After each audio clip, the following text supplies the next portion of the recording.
আসসালামু আলাইকুম।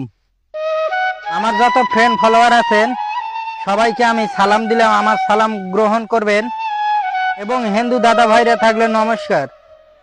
আজকে থেকে আমি অনলাইন থেকে বিদায় নিলাম, আর কোনোদিন আপনাদের সামনে ভিডিও করব না এবং কোনোদিন আমি এই চেহারাটা আপনাদেরকে দেখাবো না।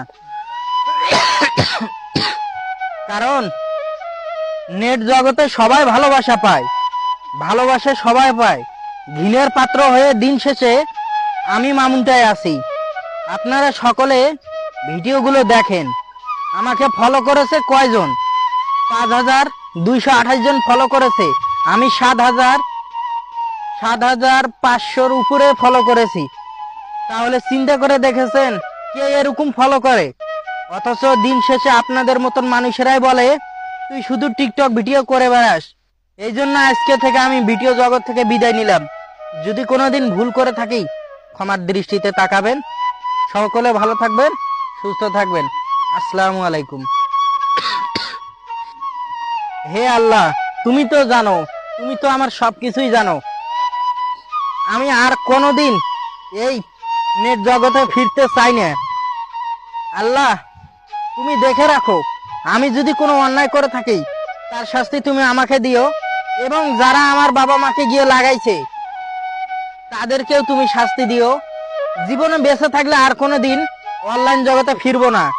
এই যে আজকে আমি কথা দিলাম, উপরে আল্লাহ সাক্ষী, এই কথাটা দিলাম। যদি কোনো ভালো ভালো কমেন্ট পাই তাহলে চেষ্টা করব আমার মা বাবাকে গিয়ে ভিডিওটা দেখাবো। দেখো কত সুন্দর কমেন্ট করেছে। যদি আপনারা ভালোভাবে কমেন্ট করেন, আর যদি কমেন্ট না করেন তাহলে আজকে আমি কথা দিলাম জীবনে কখনো কোনো দিন এই অনলাইন জগতে ফিরবো না।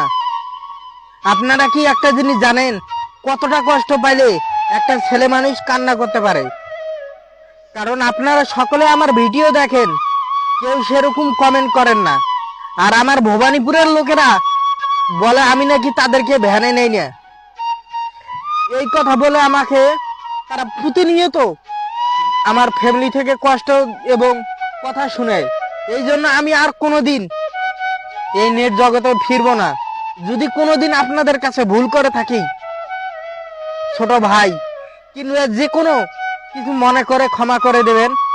আজকের পর থেকে আমি আর অনলাইন জগতে ফিরবো না।